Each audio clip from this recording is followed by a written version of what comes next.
Baik, Assalamualaikum warahmatullahi wabarakatuh kepada tuan dan puan, rakan-rakan sekalian. Saya ucapkan terima kasih sekali lagi. Alhamdulillah hari ini kita dapat sekali lagi bersama-sama meneruskan hari Jumaat. Hari ini hari Jumaat, dan kepada tuan dan puan yang dapat bersama-sama menonton video ini di platform Facebook, sekali lagi saya ucapkan terima kasih dan selamat datang. Dan kepada yang menonton selepas ini di saluran channel YouTube, saya juga mengucapkan terima kasih dan selamat datang.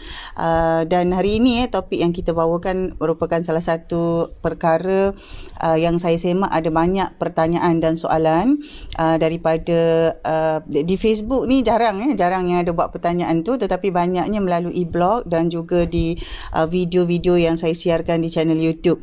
Jadi antara beberapa perkara adalah antaranya isu untuk mengeluarkan nama di SSM. Jadi dalam keadaan sekarang ni ada banyak perkara-perkara teknikal yang dihadapi oleh ramai individu di luar sana, dan kelihatannya seolah-olah mereka tak dapat untuk berkomunikasi ataupun bercakap dengan pihak-pihak yang berkenaan. Jadi hari ini saya bawakan satu topik perbincangan, dan perbincangan kali ini bukanlah berbentuk orang kata teknikal ataupun nasihat khusus daripada company secretary, tetapi ia adalah berdasarkan kepada pengalaman, berdasarkan daripada perkara yang saya sendiri sedang lakukan. Jadi ada perkara-perkara yang mungkin berbeza dari satu situasi dengan situasi yang lain, tetapi secara umumnya dia punya framework itu, dia punya tata cara atau proses itu dia lebih kurang sama, tetapi dia akan ada perbezaan-perbezaan requirement yang berbeza apabila tuan dan puan berada dalam senario yang berbeza. Jadi ada situasi di mana kita jadi pengarah dalam sebuah syarikat yang mana kita sendiri dah lupa nama kita dalam pengarah syarikat tu, ataupun kita memang dalam pengarah dalam syarikat tu, tetapi kita ada hubungan emosi, maksudnya saudara mara kita dalam tu yang menyebabkan kita tak ada apa orang cakap kekuatan ataupun kita tak nampak ada keperluan kepentingan untuk menguruskan isu-isu ini sehinggalah dalam keadaan sekarang. Jadi dalam keadaan sekarang tuan dan puan, terutama dalam keadaan PKP, ada banyak peraturan-peraturan yang menjadi lebih signifikan terutama apabila nama kita berada dalam rekod SSM. Jadi ramai yang berkata nama aja dalam tu tapi tak ada apa-apa. Jadi dia adalah berkaitan tentang peraturan. Jadi apabila nama kita dah tersenarai dalam syarikat, dalam sijil ataupun dalam rekod SSM, mahu tak mahu kita perlu bertanggungjawab. Tidak kira sama ada kita mendapat manfaat, kita ada untung ke, kita rugi ke, sebenarnya kita tak dapat apa-apa, ataupun kita yang meminjamkan nama kepada orang, ia merupakan satu perkara yang kita perlu bertanggungjawab. Maksudnya we have to be accountable to whatever is happening now. Even if we are in the position that we are not aware of, or we have been taken advantage by other parties, katalah ada situasi macam itu, ada orang ambil kesempatan, itu pun kita tak boleh nak salahkan sesiapa, kerana dalam keadaan sekarang kita nak selesaikan. Jadi kita take charge, kita be accountable, kita buatlah apa yang kita boleh buat. Jadi perbincangan kali ini saya fokuskan kepada bagaimana kita nak meletakkan jawatan sebagai pengarah syarikat. Sebenarnya tuan dan puan, dia ada banyak senario. Jadi kadang-kadang ada tuan dan puan yang menghantar WhatsApp dan bertanya soalan ataupun meninggalkan komen di blog. Sebenarnya saya sentiasa respon, cuma bagaimana tuan dan puan approach itu yang membolehkan saya respon dengan baik. Jadi kadang-kadang kalau hantar message pun cara kasar-kasar, jadi lambat sikit lah nak respon. Sekurang-kurangnya apabila diperkenalkan diri, dan kadang-kadang banyak strangers yang menghubungi, tak kira ada yang Melayu, ada yang Cina, ada yang India.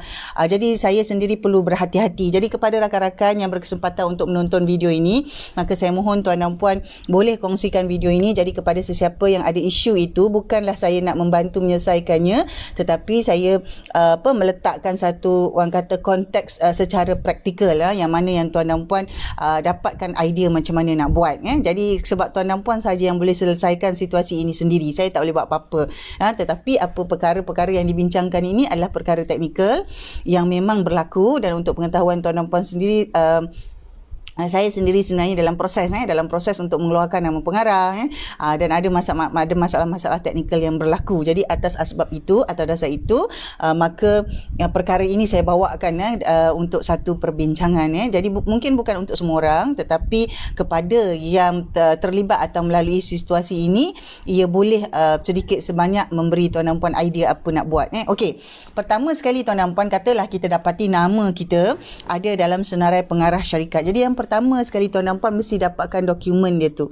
Maksudnya kena macam mana kita tahu nama kita tu dalam pengarah. Contoh dalam SSM. Contoh kita minta bantuan tak dapat. Baru kita tahu. Baik. Bila dah tahu tu, perkara pertama sebenarnya adalah kena dapatkan dokumen yang sah yang menunjukkan nama kita itu ada sebagai pengarah. Nama kita tu ada dalam senarai pengarah syarikat. Jadi yang pertama sekali adalah orang kata semak dahulu syarikat yang mana. Syarikat yang mana? Syarikat ada banyak kat luar. Syarikat yang mana sebenarnya nama kita tu ada sebagai pengarah rekodkan di SSM itu. Dapatkan satu dokumen dahulu yang menunjukkan pengesahan memang nama kita ada di sana. Jadi yang pertama sekali pergilah cari dahulu nama syarikat dan juga company secretary yang bertanggungjawab kepada syarikat itu. Kalau memang kita tahu, terus kontak. Kalau kita tak tahu, kita mungkin perlu beli dulu maklumat dari SSM. Jadi untuk tempoh sekarang ini Disember 2020, apa yang terbaik adalah tuan dan puan nak sahkan nama tu pengarah dalam syarikat mana dan apakah keadaannya tu, tuan dan puan boleh terus buat appointment. Sebab kita kena pergi sebenarnya ke pejabat SSM bawa IC untuk dapatkan maklumat tu. Jadi tuan dan puan dalam tempoh PKP kena buat appointment. Jadi masuk saja dalam website www.ssm.com.my.com tu, tuan dan puan kena masuk dan setkan satu appointment untuk pergi ke SSM dan nak dapatkan dokumen yang menunjukkan kita memang ada nama sebagai pengarah dalam syarikat. Okey, yang ini saya nak bawakan ini yang langkah yang pertama. Yang ini saya nak bawakan satu senario. Minggu lepas ada seorang wanita yang menghantar mesej di PM Facebook. Oleh kerana bukan friends, jadi dia masuk dalam inbox tu. Jadi bila dia komen dalam posting cakap dia ada hantar message, baru saya nampak. Jadi saya pergi selongkar inbox tu dan beliau menyatakan bahawa ada 11 company nama suaminya digunakan sebagai pengarah. Jadi apabila saya tengok balik dia baca tu semua, daripada 11 company sebenarnya 4 company dah dia strike off, dah tutup, ada 7 lagi. Jadi alhamdulillah macam dalam keadaan beliau, dia dapat semua surat tu kerana sebenarnya dia dapat surat saman. Jadi dia dapat surat tu dan dia nampak semua nama syarikat dan juga position, maksudnya pengarah ke pemegang saham ke, dia semua nampak dalam tu.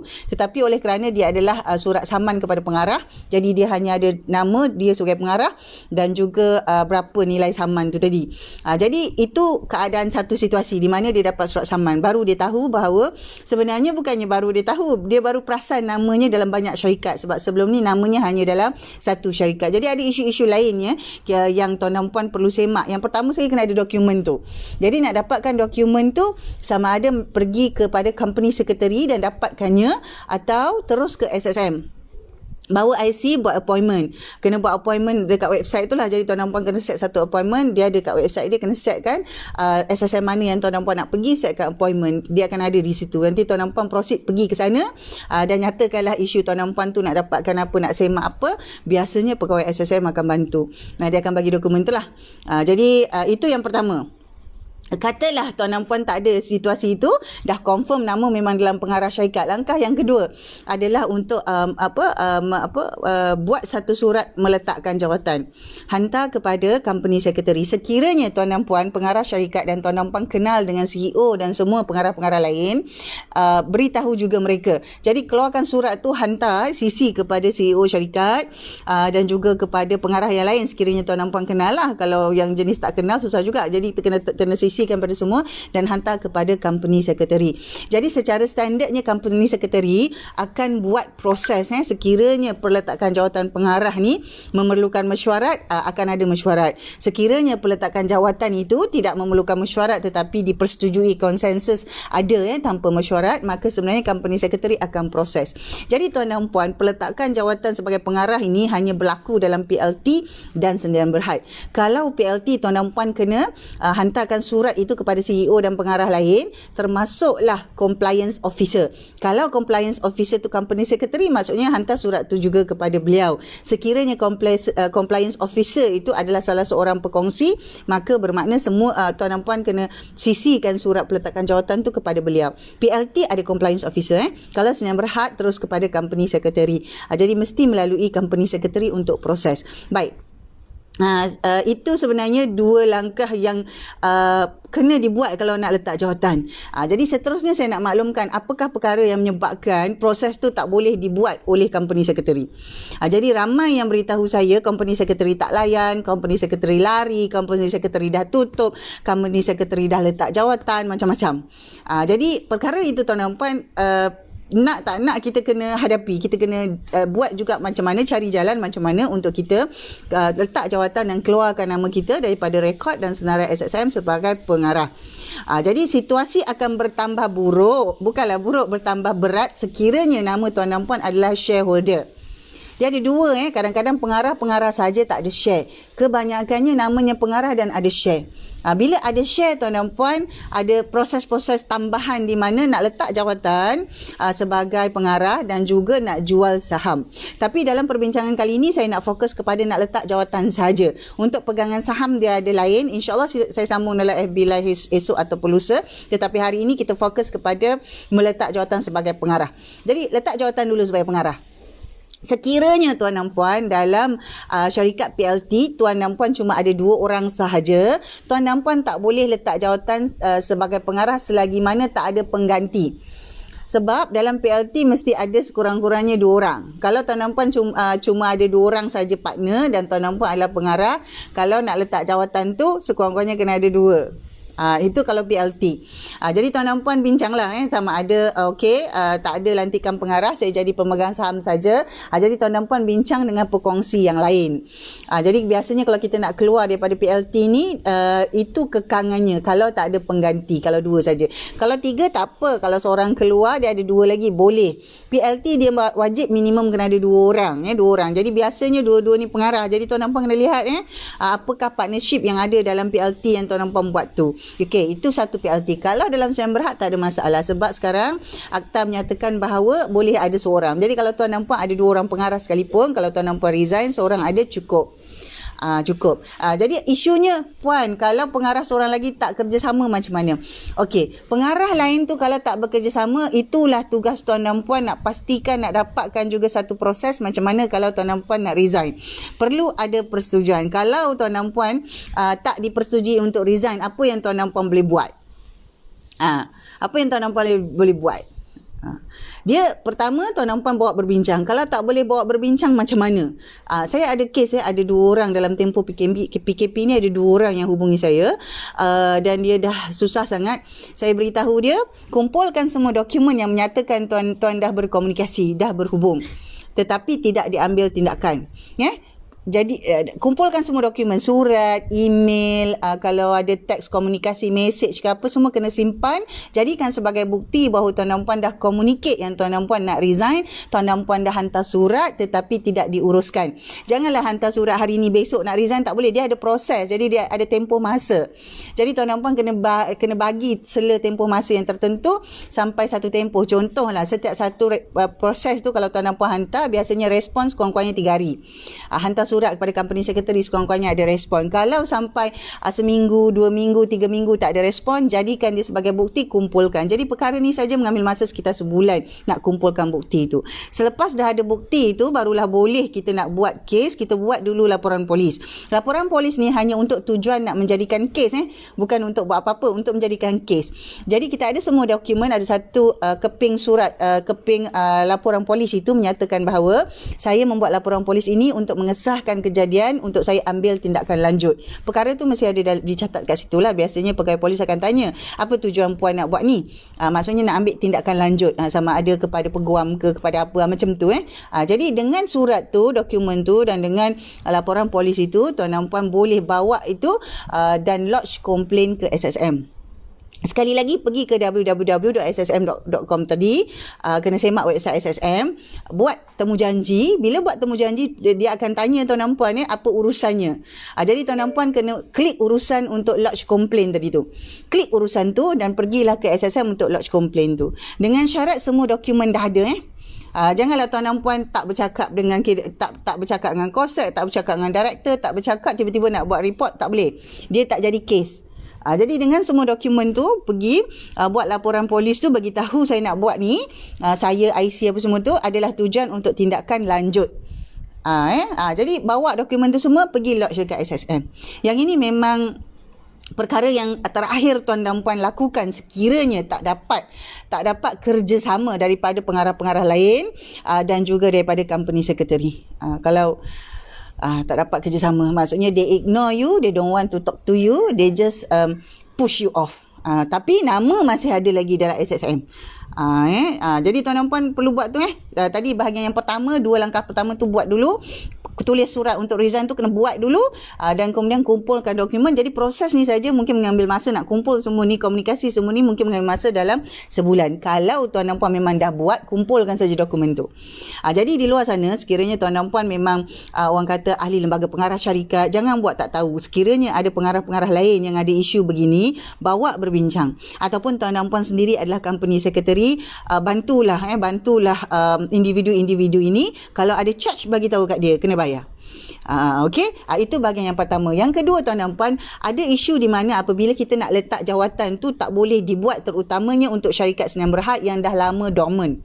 Kalau dia dah lama dormant, contohlah dia dah dormant 4 tahun, 3 tahun pun kira dah lama dormant tu kan. Bila dia dormant lama tuan dan puan, setiap kali nak ubah nama, dia nak keluarkan, company secretary ni kalau nak keluarkan nama, dia hanya boleh buat proses tu sekiranya submission itu adalah recent, maksudnya yang terkini. Kalau Sdn Bhd audit terkini tak dihantar, contoh sekarang ni 2020, kalau audit 2019 tuan dan puan tak hantar, tak submit, perubahan tak boleh dibuat. Company secretary tak boleh buat perubahan tu. Jadi tuan dan puan bayangkan kalau syarikat tu tak submit audit 5 tahun ke 6 tahun. Saya beritahu ni kerana ini adalah antara pengalaman dan perkara yang saya lalui sendiri. Jadi dia berat tuan dan puan. Kita terpaksa siapkan dulu audit yang 3, 4, 5, 6 tahun tu. Kalau Sdn Bhd tu kena audit kalau dormant dia audit yang hujung sekali. Yang dormant ni tuan dan puan perlu orang kata arrangekan dengan accountant, bercakap dengan company secretary untuk siapkan management account dan buat rayuan. Company secretary tak boleh buat proses nak tukar nak buat pengarah resign tu selagi mana yang terakhir tu, proses terakhir tak dibuat. Jadi mungkin buat submission untuk management account.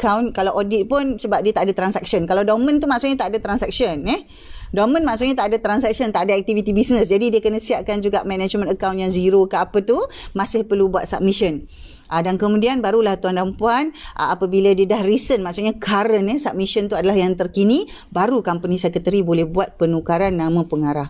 Jadi tuan dan puan, kalau nama tuan dan puan sebagai pengarah dalam syarikat yang dormant, yang tak buat submission update every year, dia akan mengambil masa yang lebih lama. Jadi kalau katalah sampai satu tahap perlu strike off company, itu pun akan mengambil masa nak siapkan semua dokumen. Kalau strike off, tuan dan puan confirm tak perlu nak resign sebab dia strike off, dia automatic, semua pengarah pun akan orang kata dibubarkan lah, pembubaran, maksudnya tak ada. Tetapi dia akan mengambil masa yang lama. Jadi dalam tempoh tu tuan dan puan, apa-apa yang tuan dan puan buat tu masih ada lagi nama dalam rekod SSM. Jadi perkara ni tak ada satu jawapan khusus kerana setiap company tu ada isu-isu dia sendiri. Setiap company tu ada situasi dia sendiri. Ada pula company yang orang kata masih aktif dan buat duit apa semua, buat profit, tetapi pengarahnya tak tahu apa-apa. Ini pun kita tak boleh cakap sebab pengarah mesti tahu. Kalau pengarah tu kata saya tak tahu apa-apa, tuan dan puan pergi mana-mana pun orang akan tolak tuan dan puan. Tak boleh pergi SSM ke nak pergi buat report polis saya tak tahu apa-apa, tak boleh. Tak boleh. Dia mesti ada orang kata you must be responsible and be accountable to your own situation. Jadi ramai yang datang jumpa saya tak tahu apa-apa. Ramai yang mengadu, puan saya tak tahu apa-apa, orang guna nama saya tak tahu apa-apa, tiba-tiba nama saya ada di SSM. Mustahil. Tak boleh ada perkara tu kerana dia mesti nakkan IC tuan dan puan, dia mesti nakkan cap jari lah apa semua. Jadi tuan dan puan, maksudnya tuan dan puan pada satu ketika pernah beri keizinan untuk bagi salinan IC dan juga thumbprint, signature apa semua untuk dimasukkan nama dalam SSM. Bila cakap macam tu barulah mengaku, oh sebelum ni abang ipar saya, oh sebelum ni ayah saya, oh sebelum ni macam-macam. Baru mengaku. Jadi tuan dan puan tak boleh datang terus nak buat aduan ataupun nak buat komplain, saya tak tahu apa-apa, ada orang guna nama saya. Jadi kalau kalau itu betul berlaku, tuan dan puan yang terpaksa buktikan bahawa itu berlaku. Jadi keadaan ni saya orang kata dia agak memenatkan tuan dan puan, dari segi emosi kita pun penat, dari segi nak fikir apa nak buat kita pun penat. Jadi saya faham kadang-kadang tuan dan puan bila hantar mesej ataupun hantar email tu bunyinya agak kasar, tetapi bila banyak sangat email kasar-kasar ni saya akan side off dulu, saya akan jawab yang baik-baik dulu. Saya akan jawab yang baik-baik dulu dan saya akan respon dengan baik. Jadi kalau tuan dan puan ada apa-apa bila menghubungi saya atau menghubungi admin biasanya nombor 013-380-8831 itu ada orang lain yang pegang nombor telefon tu. Jadi kadang-kadang apabila saya bersama dengan beliau tu, kadang-kadang baru saya pegang telefon tu bersama-sama. Jadi mohon tuan dan puan maklum situasi itu, dan nombor saya secara direct hanya individu tertentu saja yang ada, dan tuan dan puan memang dah lama kenal saya akan ada nombor telefon saya yang khusus lah. Jadi untuk itu tuan dan puan, kepada tuan dan puan yang mendengar sesi kali ini, sekiranya tuan dan puan dapati ia memberi sedikit orang kata panduan, bolehlah kongsikan sekiranya tuan dan puan ada rakan-rakan lain yang tuan dan puan tahu menghadapi situasi yang sama. Jadi konsepnya yang pertama sekali, kita kena be accountable to the situation. Kita terpaksa uruskan sendiri. Itu yang pertama. Okey, jadi saya akan recap sikit tuan dan puan. Dia ada dua saja sebenarnya. Yang pertama sekali kena sahkan jadi pengarah tu di syarikat mana, kena sahkan dulu. Adakan dokumen tu dulu. Dan kedua, hubungi company secretary untuk syarikat Sdn Bharad. Hubungi compliance officer untuk syarikat PLT. Jadi selebihnya itu akan berbeza-beza mengikut keadaan dan situasi syarikat yang tuan dan puan ada nama sebagai pengarah. Jadi untuk itu tuan dan puan, saya ucapkan terima kasih kepada puan-puan yang mungkin ada orang kata kesempatan masa, boleh nanti tonton semula video ini secara rebroadcast. Boleh percepatkan dalam minit-minit yang tertentu yang mana saya bincangkan tentang isu tadi. Jadi saya ucapkan terima kasih puan-puan, tuan-tuan yang bersama-sama, insya-Allah. Jadi kita jumpa lagi insyaAllah esok atau lusa. Kita akan bercakap kalau kita jadi pemegang saham macam mana. Kerana tuan dan puan, prosesnya sebenarnya sama, cuma status kita itu yang menyebabkan berbeza. Kerana pengarah ini dia bukan owner. Kalau pemegang saham ni ada owner. Kalau kita bukan letak jawatan, tetapi kita kena jual saham. Jadi untuk itu tuan dan puan, insyaAllah kita jumpa lagi dalam video akan datang. Kita doakan yang baik-baik untuk semua insyaAllah. Assalamualaikum warahmatullahi wabarakatuh. Kita jumpa lagi dalam video akan datang.